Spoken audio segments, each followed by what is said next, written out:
Hi everyone, welcome to Women Empowerment Sharing Session. We hope that you will enjoy today's session with Dr. Amina, who will be talking about radiology. Thank you, Dr. Amina, for joining us today. Whenever you feel ready, please begin your presentation. Sure, thank you so much. Thank you so much for having me and for organizing this. I'm really excited to be here and share with you guys a little bit more about the world of radiology. So before we get started, I just want to preface this with when I was in medical school, I had very little exposure to radiology. When I started, I had no idea that I would someday end up as a budding radiologist. And I think it's really important to get exposure to all the different fields. And there's a major push within the field of radiology to actually make it become more of a primary specialty. So people like yourself get exposure to it at an earlier stage, because it is kind of difficult if you've never heard of something to then say, oh, I want to spend the rest of my life doing this. So with that said, I'm really happy that you all are here and you're getting to learn a little bit more about this exciting field. So I want to start by sharing a little bit more about myself. So I am from the South. I grew up in Atlanta. I went to undergrad at the University of Georgia and majored in biology and ecology. I then went and did medical school at the Medical College of Georgia. It's one of the oldest med schools in the country. Pretty grueling experience, but I learned a lot. And from there, I went on and did my internship at Morehouse School of Medicine in Atlanta. And now I'm at Stony Brook doing my radiology residency. I'm more than halfway through. I'm in my third year. Radiology is a 5-year long residency if you include that initial year, which you can do as either a surgical year or a medicine year or a transitional year. I chose to do a medicine year and it has not failed me.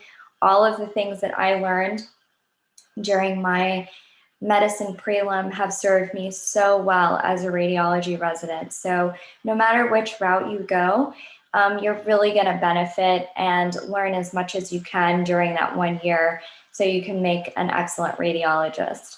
So with that, I want to talk about where we are in 2020 as far as women in radiology go. So I'm obviously one of the few females in my residency program. There is still a relative, not shortage, but less percentage of women in radiology compared to other fields. So if you look at this graph that I have on the right of the screen, this is the percentage of women physicians by specialty. And if you look at the top, you have fields like OB-GYN, pediatrics, dermatology, family medicine, psychiatry, and a lot of these have more than half of their physicians are female. Now, if you go down to the bottom and you see radiology next to cardiology, plastic surgery, orthopedics, we're down in the range of less than a quarter of these physicians are female. So unfortunately, while there has been improvement in the past couple of years, we still have a long way to go in terms of getting more female representation in radiology. And I really hope that by doing this, I encourage you guys to see what amazing things lie in this field and how exciting it is. And whether you're a female or a male or just a budding physician, that you see the excitement in this field. So more about radiology. So this was something that I didn't really know when I was a medical student, is that there are so many subspecialties within radiology. And there were things that I didn't hear of until I started my second year of radiology.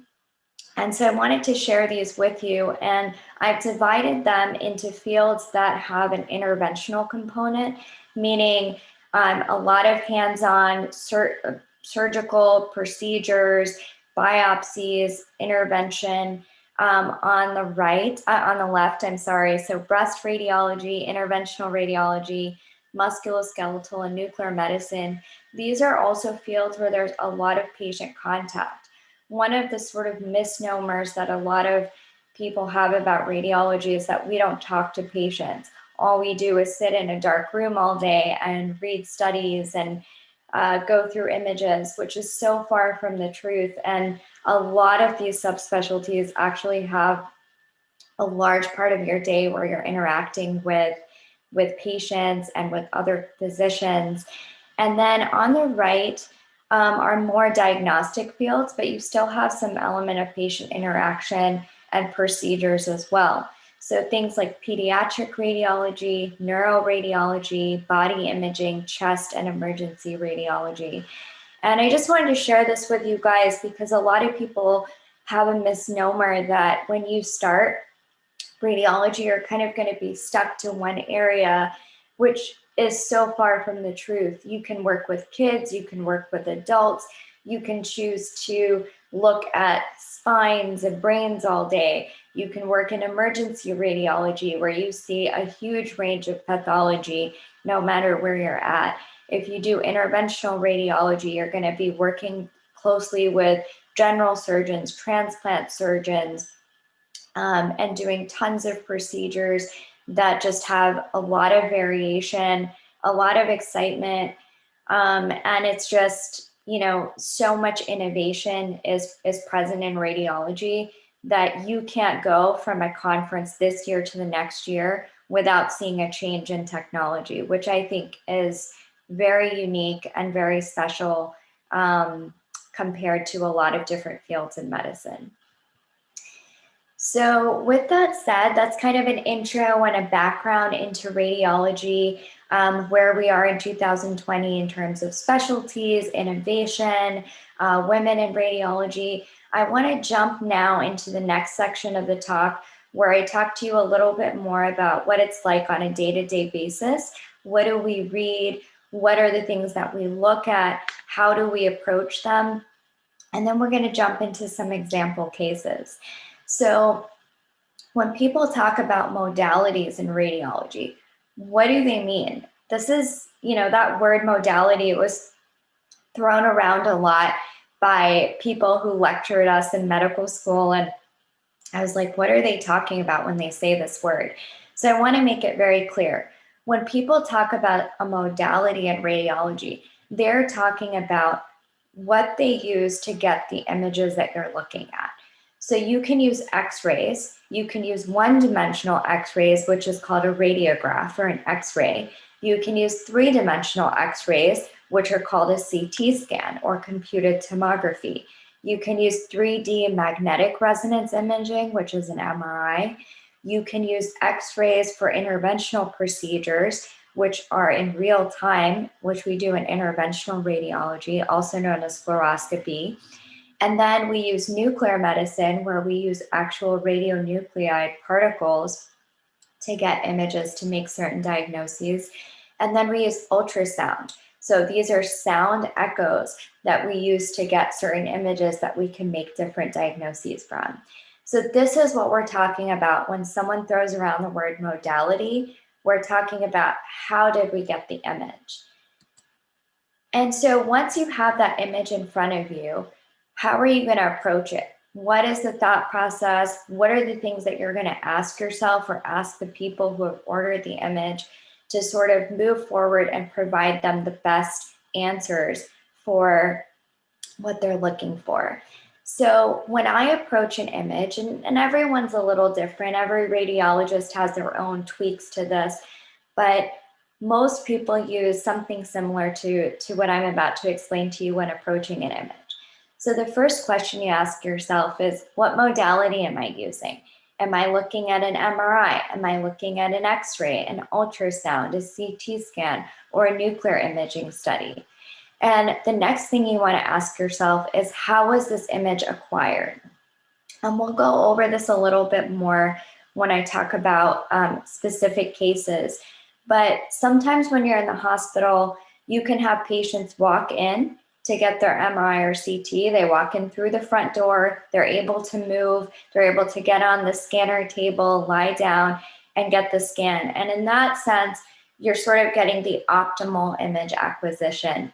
Other times we have patients in the ICU who are really sick, or patients in the ED who can't move. And so there you have to do what's called a portable technique.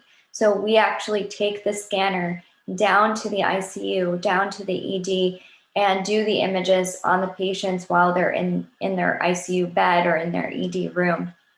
And sometimes those images, that evaluation is a little bit limited because the patients aren't able to move as well because they're so sick. So it's really important to know, how did we acquire this image? So that's why I talk about image acquisition. The next important thing to find out is history and chief complaint.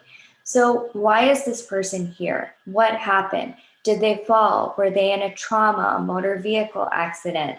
Do they have a recent diagnosis of cancer?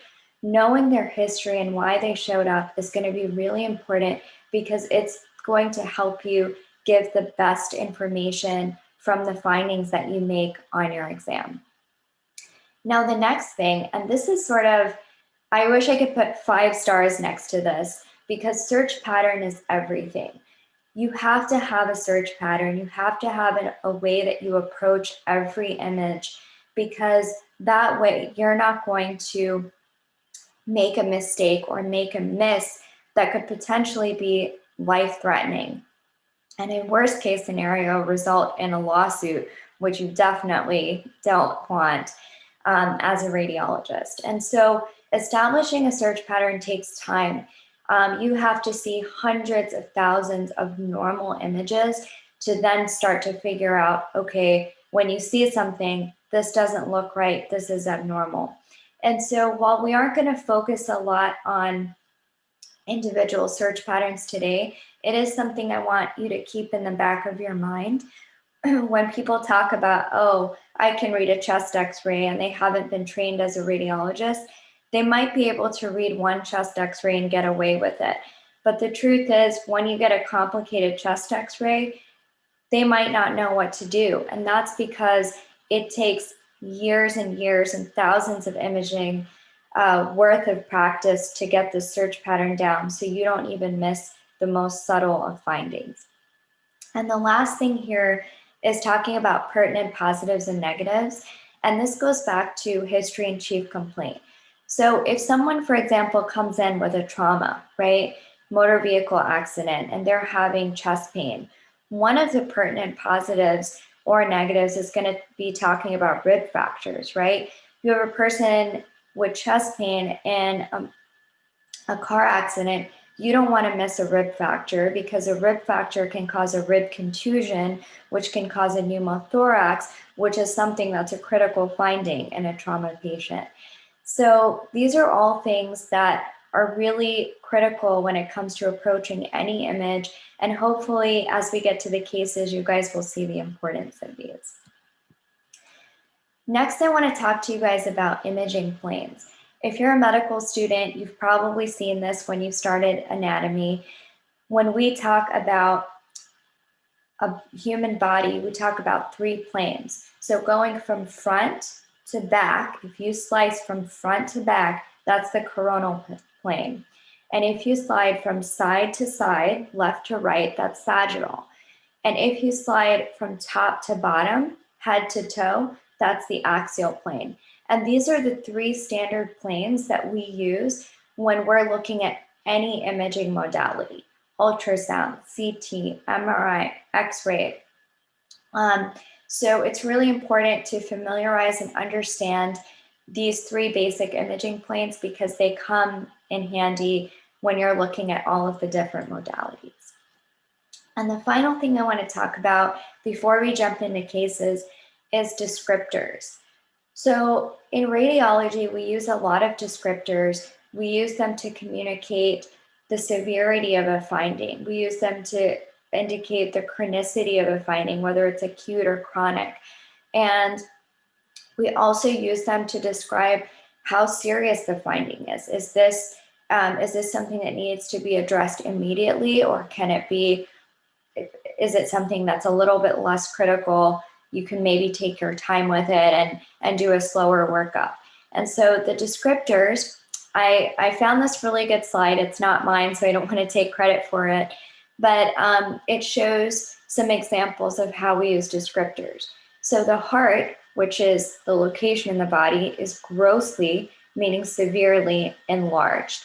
So this finding communicates to the clinician that this person has cardiomegaly, and this person could have a pericardial effusion. They could have congestive heart failure. They could have a cardiomyopathy. There's a number of things. We're not making a diagnosis here, but we're communicating to the clinician that something is happening and they need to then do further workup and further studies to see what are the underlying causes for this finding.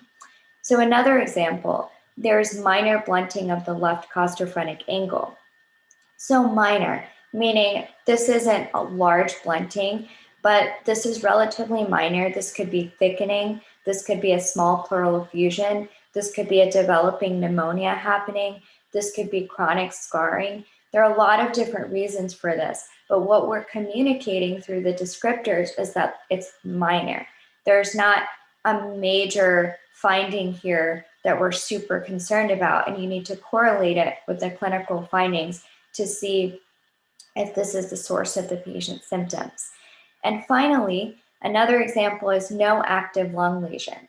So what we're essentially saying here is the lungs are clear. We're not seeing anything active happening on this chest x-ray or on this chest CT. The lungs look good. There may be some chronic findings, but there's nothing active here, at least in the lungs, to explain this patient's symptoms.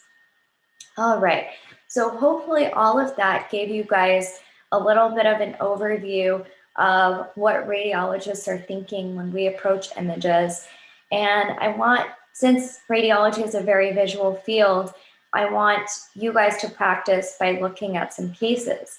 So I'm going to take you through and I'm going to show you some normal, I'm going to show you abnormal, and I'm going to show you how I approach each case using what I taught you earlier in this session. So this is a normal chest x-ray, okay? Cold stone normal. And this is how I approach a chest x-ray, even when I look at it and I'm like, this is normal. So the first thing I look at, and hopefully you guys can see my mouse, this that I'm tracing, this is the trachea, makes a little Y-shaped. Here's the carina where it branches. You have your right main stem, your left main stem bronchus. I make sure that that looks clear. There's no obstruction. The next thing I look at is the heart. Make sure it's on the left side of the chest and make sure that it's not enlarged. Here you have your aortic knob. Make sure there's no calcification. This is your pulmonary artery. And then I go through and I look at my lung fields. So I start at the bottom of the lungs, the right lung, the left lung. It's nice and dark. And then I go to the mid portions and then I go to the apex. It looks nice, dark, clear. I don't see any masses. And then I start by looking at the bones. So you see the clavicle, I run the clavicles. I look at the edges of the film, the scapula, and then I march through and I look at the ribs side to side. Make sure there's no displaced rib fracture. The last thing I look at is underneath the diaphragm, smooth diaphragmatic contours. Make sure that there's nothing showing up here like a mass or some subdiaphragmatic free air, which you can sometimes see. And this is a very normal chest x-ray. I wouldn't waste too much time on it, and I go to the next one. So this here is an abnormal chest x-ray, okay? And so we're gonna use what we talked about, which is talking about the modality. This is an x-ray, a chest x-ray. And what is the imaging plane? This is a frontal chest x-ray. And we're gonna describe this mass. So the finding here is that we have a consolidation in the right middle lobe with circumscribed borders. We have a positive silhouettes line, and the history in this case is going to be very important because based on the way I described it, this could be anything. This could be a hidden lung mass, a lung cancer. This could be a pneumonia. This could be a mucus plug. This could be an infection like an empyema. So we really don't know. Common things being common, it's more likely to be a pneumonia. And, okay. So yeah, this is what that was. This ended up being a patient, an elderly patient with fever and chills with a right middle lobe airspace consolidated opacity on a frontal chest x-ray. And this was a right middle lobar pneumonia. So this is a great example of how to put together everything that we talked about earlier with modalities, descriptors, history, putting that all together and being that detective radiologist that we are and giving them a diagnosis. So the next case I have is a normal CT, and I just wanted to go over some of the anatomy with you. So we're looking at a coronal imaging plane. This right here is the liver. We've got the gallbladder here, the stomach, the small bowel, large bowel, bladder, partly visualized spleen, the lung bases, base of the heart, the diaphragm. We've got the pelvic bones, the top of the hip bones, musculature here at the pelvis, and then we have some ribs that are showing here as well. So by far, this is a normal CT. You can see the mesentery here. These are the mesenteric vessels coming down from the superior and inferior mesenteric artery. And next, I'm going to show you guys an abnormal case. And so here we have a coronal CT, and you can see here that we've got a large, well-circumscribed mass that has some internal septations that are enhancing. And what I want you to notice here is that the surrounding liver is normal. You see how it's not lobulated, it doesn't look cirrhotic, there's no ascites. It's a pretty normal looking liver. And that's important because when we talk about liver pathology, we're talking about you need to look at the background liver. Is that normal? Is that abnormal? Because that helps you in cases like these where you see a big hunking mass. Is that something I need to be worried about? Is that a cancer? Or is that more of a benign pathology? So here we go through what we talked about earlier. This is a CT, coronal imaging plane. And the way we described it was a large, well-circumscribed mass with peripheral and internal enhancement in a relatively normal-looking liver. And the history here is critically important. So this patient came in and was asymptomatic. They did not have symptoms. I don't know why they got the CT of the abdomen. We get this a lot, and if you become a radiologist, you'll see this as well. We sometimes get studies for which there was absolutely no indication. But in this case, it was helpful to know that this relatively young patient with an otherwise normal liver and this huge mass, this was a benign liver hemangioma. These have very low risk of turning into a malignancy. They're commonly seen in young patients. They usually present without symptoms, and this is a very classic imaging presentation of a liver hemangioma. You can sometimes, if you want to confirm this, you can get nuclear medicine imaging studies, you can get an MRI, but for our intents and purposes, based on what we know, this is a liver hemangioma, and we really don't need to do a further workup. We certainly don't need to biopsy this. That would be highly invasive and could also potentially lead to complications. So yeah, let's move on to ultrasound. So here's a case of a normal ultrasound of the pelvis. I'm showing you here this kidney bean-shaped structure. This is the uterus, and in front of it is the bladder. The uterus then goes and extends into the vaginal canal. And here we have an ultrasound finding. So we've got a normal uterus, and this is a sagittal plane of a uterus. Don't worry if you don't understand this. This is very confusing, even for training radiologists. It takes time to learn the ultrasound plane. So I'm just showing this to you so you guys can get an idea of the 3 imaging planes that we talked about and what they look like in different modalities. So what I would describe this as a yolk sac with a fetal pole within the uterine sac. And this case, we had a patient with a missed period.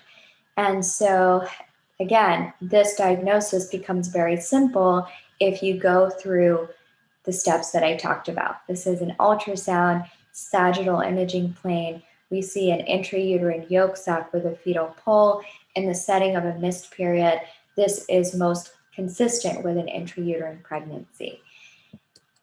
And finally, this is sort of a random thing I wanted to throw in, but a lot of people don't know that breast radiologists deal with mammograms and ultrasounds and MRIs. And mammograms you have to do extensive training and additional training to be able to read these, because what we're looking for is cancers and other pathology that women who present with breast masses might be dealing with. So mammograms are a little different. I'm throwing this in there just so you see it. It's nothing that you as a medical student have to be well trained at. It's just so you get that exposure. In mammograms, we sort of have a different, in terms of coronal, axial, sagittal imaging, we use what's called craniocaudal and medial lateral oblique imaging. So this is a medial lateral oblique image of the breast, and this is a normal breast. You see the pectoralis muscles here, you see the skin of the breast here, this is the nipple, and this is normal fibroglandular tissue in a fibrofatty breast, which is what happens as we age. Our dense breast tissue gets replaced with fat. And here I have a picture of an abnormal mammogram. This is in a craniocaudal imaging plane, and we have a finding here. And this is a spiculated mass within the lower outer quadrant of the left breast. This is in a patient with a family history of breast cancer. And this ended up being positive after biopsy for a breast cancer. So again, I wanted to show you this because even though it's kind of a weird imaging modality, it just goes to show you that if you use these same principles that we talked about, you can also get to the correct diagnosis. And as you're learning and get more experience, this becomes easier and easier. So in summary, radiologists are physician detectives.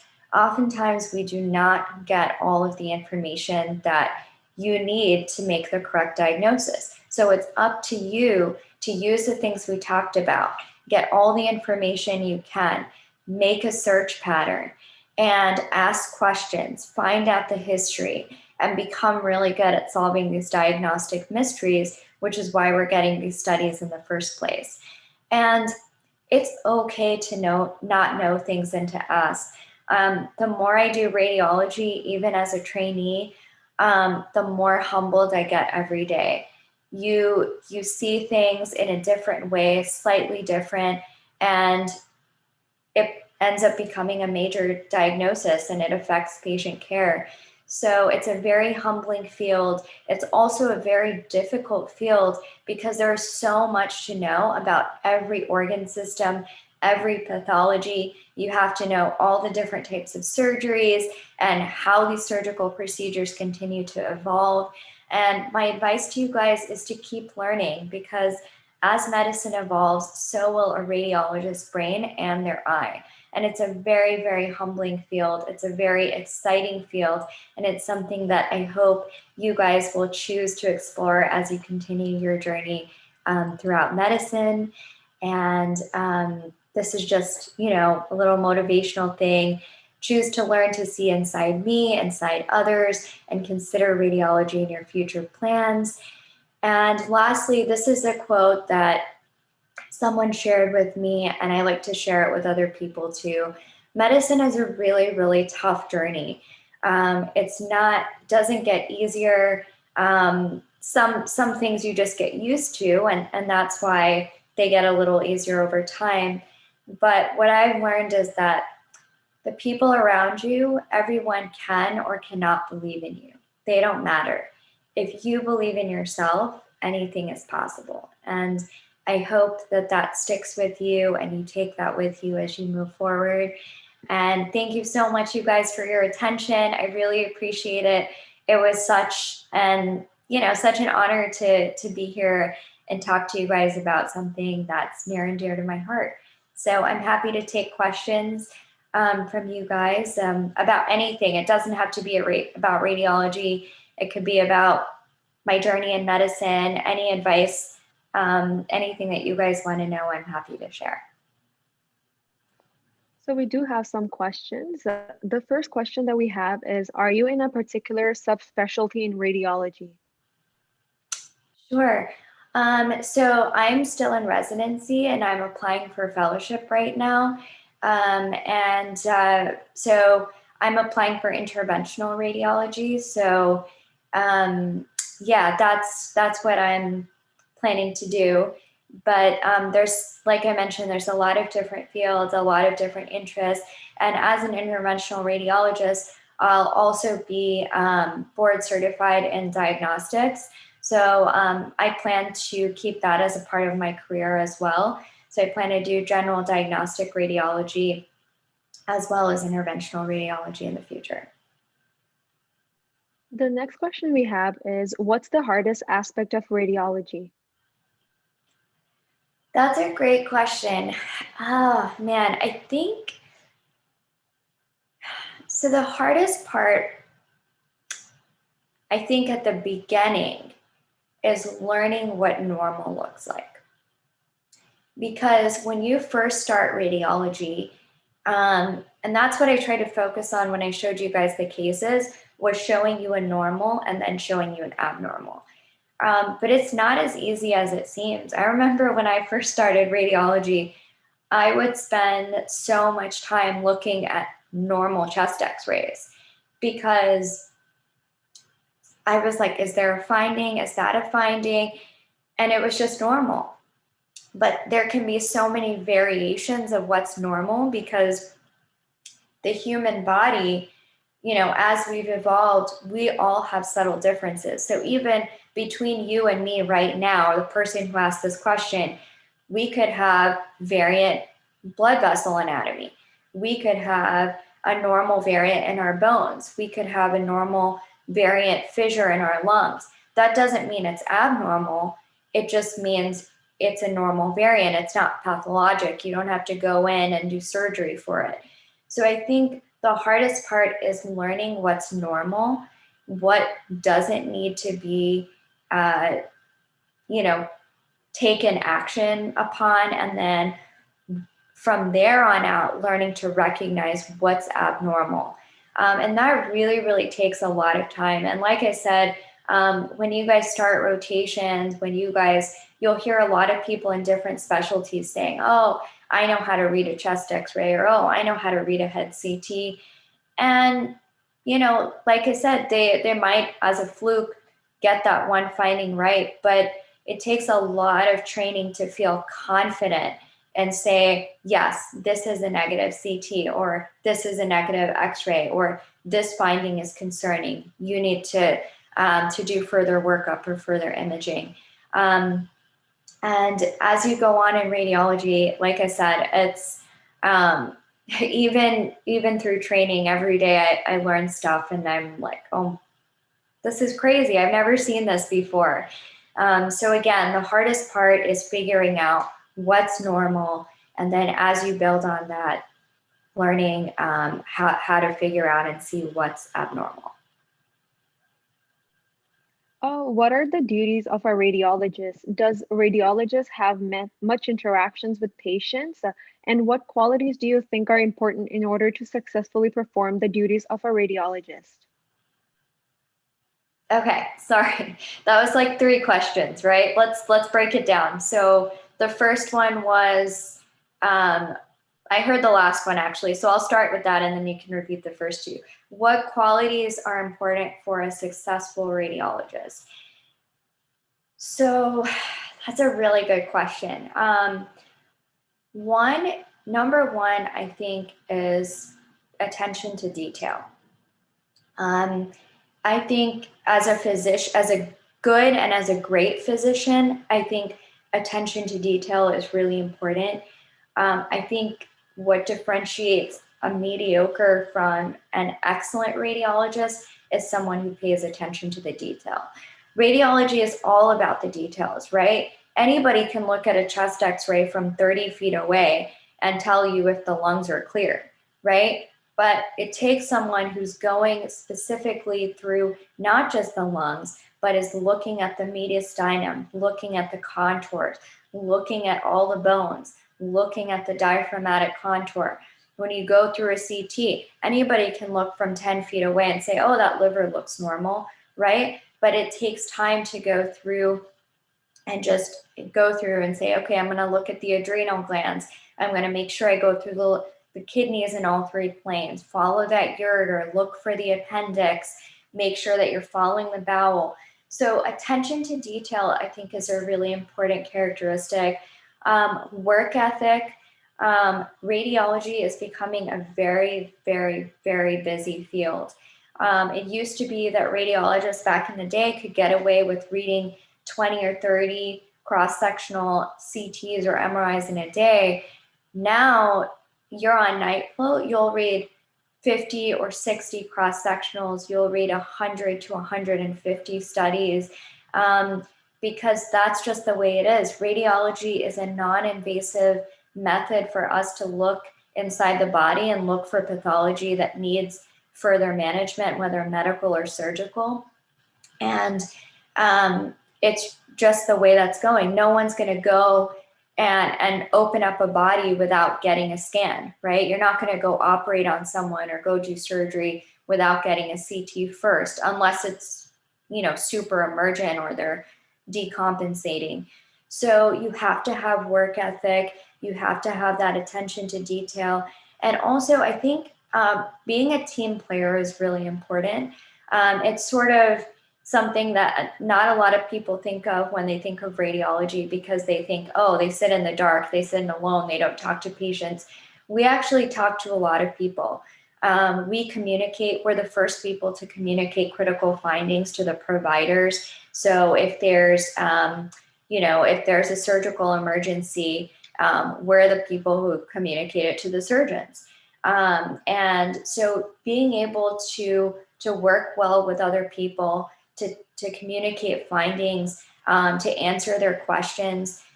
Look, not a lot of people know a lot about radiology. It's a very it's one of those fields that people are like, half the people don't even know what we do. But so it's important to understand where people are coming from when they ask questions. It's okay, they may not completely understand it. To you, it may be a very basic question, but when you help to communicate that in a collegial way, you're actually creating rapport with other physicians, and you're essentially, it's all about that communication and creating that community within medicine that we all strive for. So those would be my three things: attention to detail, being collegial, teamwork, and then also having a strong work ethic. And then what were the other two questions? I'm sorry. The first one that they asked was, what are the duties of a radiologist? Okay, so duties of a radiologist. So your first and foremost responsibility is always going to be patient care, okay? So even though we're reading studies, you, on a general day, if you're a diagnostic radiologist, you come in and you have your list. Your list is going to have a range of studies, x-rays, CTs, MRIs, and so you have stat studies that are coming in from the ICU, from the emergency room. You triage those. You want to try and get through your stat studies first, because those are obviously patients that might have an emergency. Then you move on to your non-emergent studies. Once you dictate those, your responsibility is to communicate any critical findings to the ordering physician. We also do procedures. So fluoroscopic studies throughout the day on patients who have, we do speech studies, we do small bowel follow-throughs, we do barium enemas. If you're in pediatrics, you'll do pediatric fluoro studies, reductions. If you're on interventional radiology, you communicate with the other providers. We do biopsies, we do radioembolizations, chemoembolizations, we do venograms, we do G tubes, we do gastrojejunostomy tubes. So depending on the field that you're in, if your day is diagnostic, your primary responsibility is reading studies and then communicating the critical findings to the clinician. And if you're on an interventional procedural service, then you're doing procedures for most of the day. And in the middle, you're dictating your studies, you're communicating your findings to the referring clinician. And then we do tumor board. If as a medical student, you haven't had a chance to sit in on a tumor board, hopefully you will. Radiologists are a huge part of tumor board. We go through the findings on the initial CT scans, on the PET scans. We talk about the biopsy results if they were done using interventional radiology. So there's a huge role, and once or twice a week, radiologists we sit with the oncologists, the surgeons, and the pathologists, and we do a tumor board, which is really a big part of most institutions that are dealing with cancer patients. What was the next question? And sorry. Oh, that one, I think you already answered it, but it was about, does radiologist have much interaction with patients? Yeah, I think we kind of went through that. Definitely. The answer is yes. And don't ever let anyone tell you otherwise. So next question is, I know that it's hard to use mammogram to diagnose breast cancer sometimes due to the differences in breast tissue. Do you see more MRI nowadays for breast cancer diagnosis? That's a really good question, actually. So for breast cancer, mammogram is an excellent screening tool. So the key word here is screening. So, and it works really well on women who have fibrofatty tissue.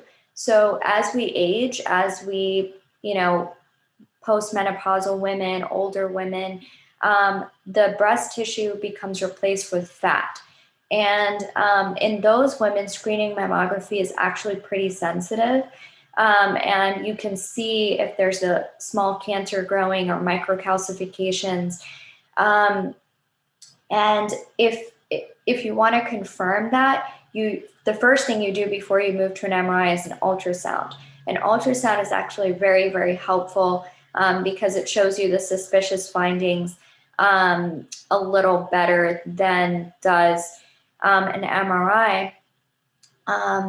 MRI is good for confirming it, but what we use MRI more for is to see post-treatment whether or not we got all of the cancer, was the cancer removed, and whether or not there's recurrence. So it's better to monitor it. So let's say you had a breast cancer in a female that had a lumpectomy, meaning they took out the lump where there was cancer, and now they want to follow up and see if the surgery and radiation were helpful, make sure there's no residual disease. In that case, MRI is very helpful. Usually by the time we've done mammo and ultrasound and a biopsy, we've typically proven that there's a cancer. We don't really need the MRI to look for that.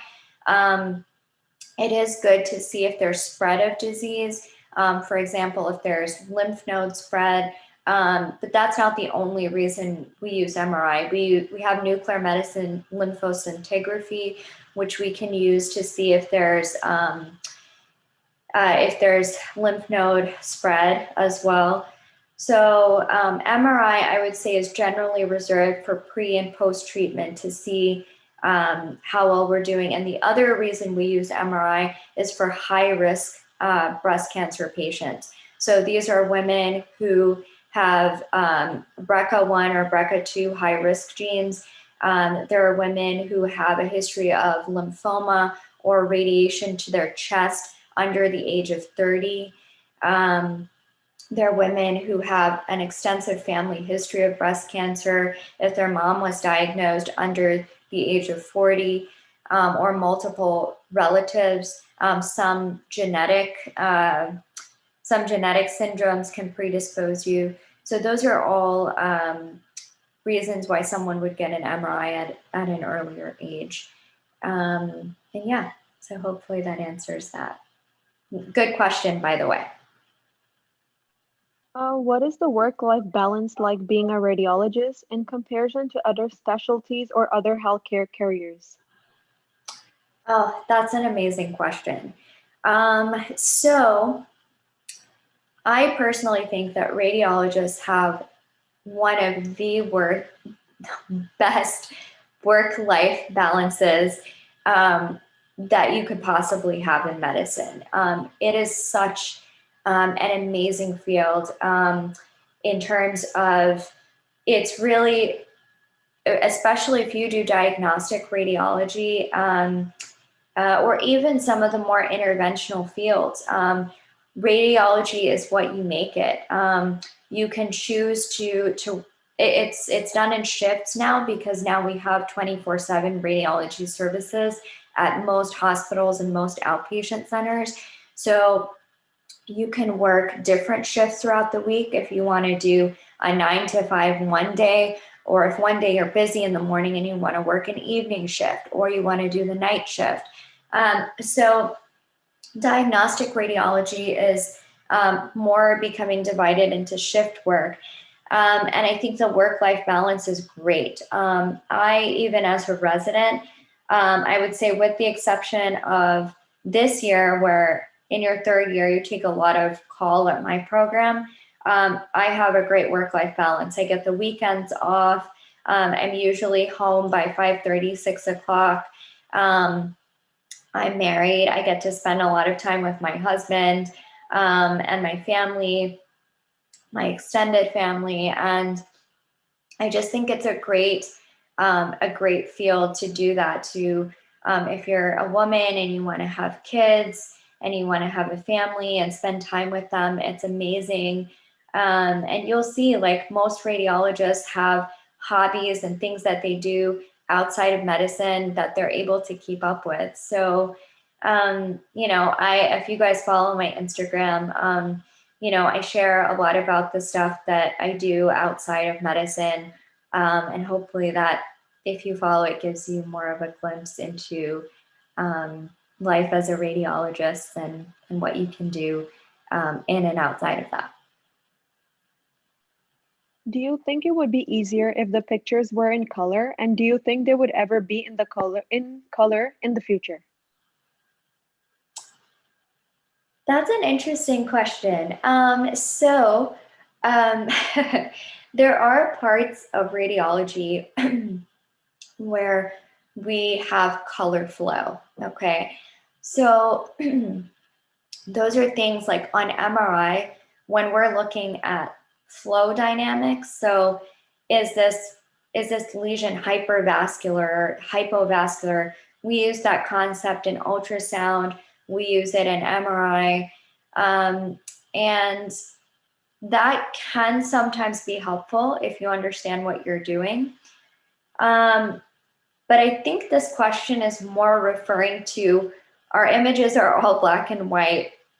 And maybe if we said the spleen was blue, I'm just throwing this out there, and the liver was purple, would it be helpful in identifying pathology? I really don't know. And I would say, to me, because I've trained, and this is the way I've learned it, I would say no, because I think that so much of radiology is learning to look at anatomic locations of certain pathologies. The description of most pathologies has been done in black and white. So whether or not they're sclerotic, whether or not they're lucent, whether or not they're echogenic or hypoechoic or isoechoic. There's so many different descriptors within the radiology literature for the past, like, I don't know, 20, 30 years, that I would find it harder to interpret images in color, just because of everything that I've learned. But with that said, artificial intelligence is, is working on different things. So, so for example, in neuroradiology and diagnosing strokes, they have this new software called the Rapid software, and it talks, and they use a lot of color in that. Some people find it helpful. I personally find it a little confusing, but that's also because, I haven't done a fellowship in neuroradiology. So I guess the answer to that question is I don't know. If someone gave me a picture or a chest x-ray in color, I would probably be very confused. But that's just me. But who knows where the future will go. Radiology has changed so much in the past 15 years. It might be entirely possible that things change in the next 10 or 15 years. But good and very interesting question. So now that you are in the field of radiology, has this field exceeded your expectations? Are there things you wish you could change? Yes, the answer to that first question is it has definitely exceeded my expectations. It's exceeded my expectations at all levels. I think it's intellectually exciting. I am the type of person that gets bored very easily. I just, I feel like I have to be constantly stimulated, new and exciting things. Definitely like a nerd. I I like seeing things in new ways, or just understanding something that I've never just seen before, and so it's definitely exceeded my expectations. The work-life balance is amazing. And the people I get to work with are just so amazing. All radiologists. I mean, when I was a medical student, this is kind of funny, but I would screen specialties based on the type of people that I met. So if someone I met was a total jerk in a certain specialty, that would just kind of ruin it for me. And I was like, I don't really want to do that with my life. I don't want to turn out like that.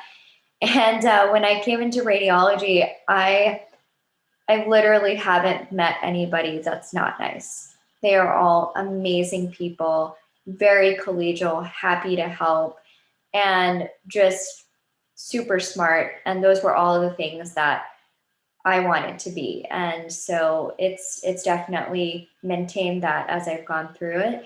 And then, sorry, what was the other part of that question? There was a second part I feel like I didn't answer. I think it was, are there things you wish you could change? Wish I could change. Yeah, and I think I wish I could change people's perception of radiology. I think that a lot of people still perceive us or perceive the field as a whole as, these reclusive people who just don't want to talk to anybody, don't want to engage, don't want to,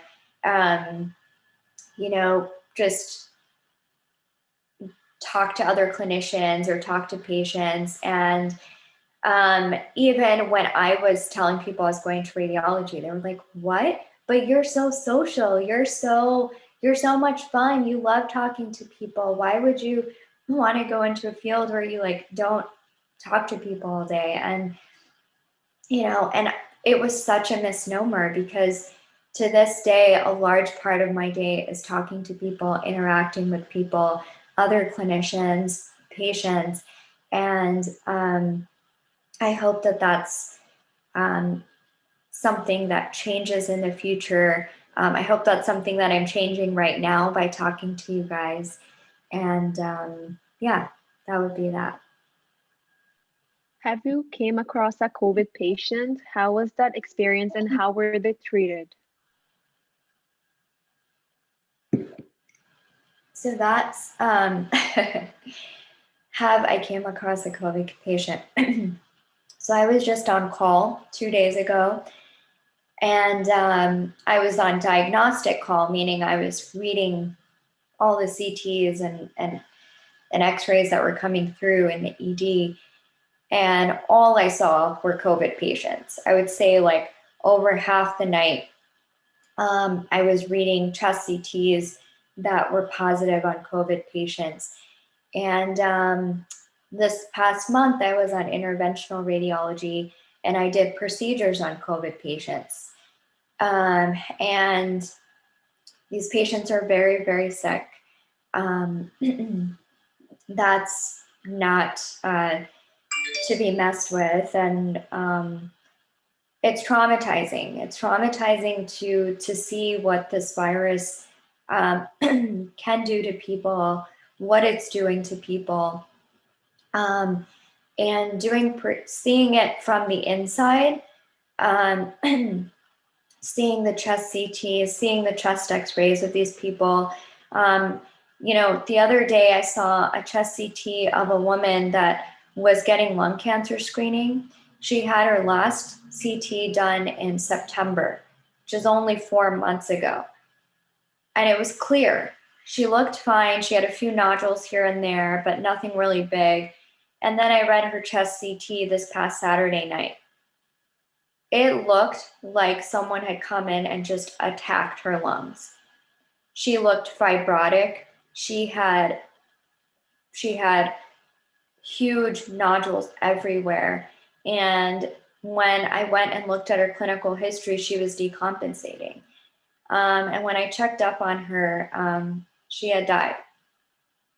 And we have had a lot of COVID deaths. And it's very sobering to see it from a radiology perspective.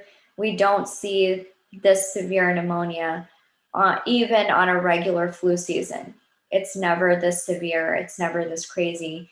And doing interventional procedures on these patients, it's not easy. You're in there, you're wearing your N95, your regular mask. Everything has to be cleansed.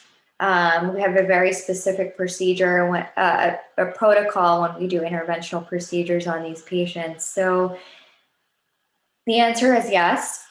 I have seen COVID patients in multiple settings, procedure-wise, and their CT scans.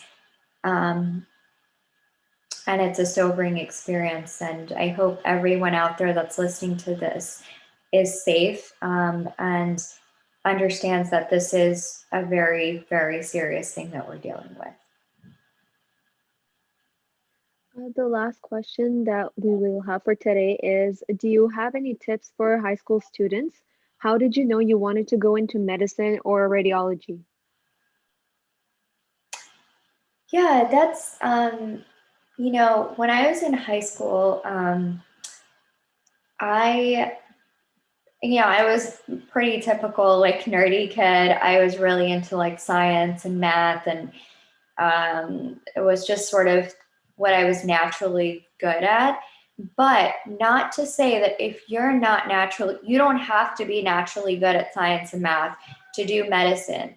Even if you are doing, like, if you have other interests, that's actually good.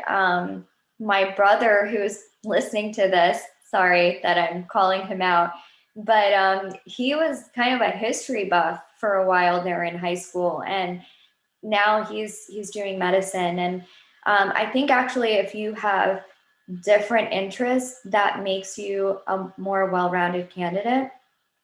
So while I was good at science and math, I was also really interested in like literature, and I liked reading, I liked history.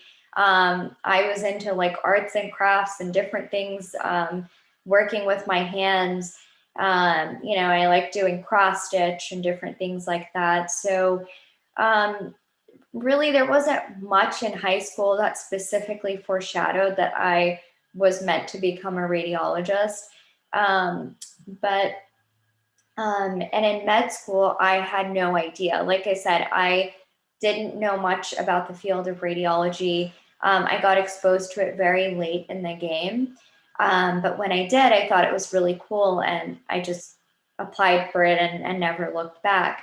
My advice for high school students or any pre-meds is don't think that you have to fit into a certain mold to get into med school. Okay. The biggest mistake people make when applying for med school is that they think, oh, I've got to be this huge science nerd. I've got to be this huge, you don't have to be. Follow your passions and your interests. If your passion is watercolor paintings, if your passion is marathon runner or scuba diving or being a surfer, that's fine. As long as that passion can somehow, because every passion requires you to have a certain ethic, right? So if you are learning to play the piano or the violin, right, and you want to become good at it, that takes practice, that takes passion, that takes work ethic, that takes hard work and perseverance. And all of those things are applicable to a career in medicine, to a career in radiology, to a career in no matter what specialty you choose. So that's my advice to you guys. Stick with what you're truly passionate about. Don't try to fit into some mold that, oh, I have to do things like this person, or, I have to do things like that person. You will, what you naturally like, there is something that can be extrapolated and applied to medicine no matter what you choose. So I hopefully that answers that question and helps. And thank you guys so much once again. If there's any other questions, I'm happy to answer. Thank you, Dr. Amina, for joining us today and teaching us about radiology. It was a wonderful presentation. Thank you for doing so. For those watching this, the link to the quiz will be posted on our link tree found in the Instagram bio. Our Instagram ID is way_organization, so please make sure to have a look at that. And within this week, we'll also be emailing you your certificates. Thank you once again. Thank you again. I really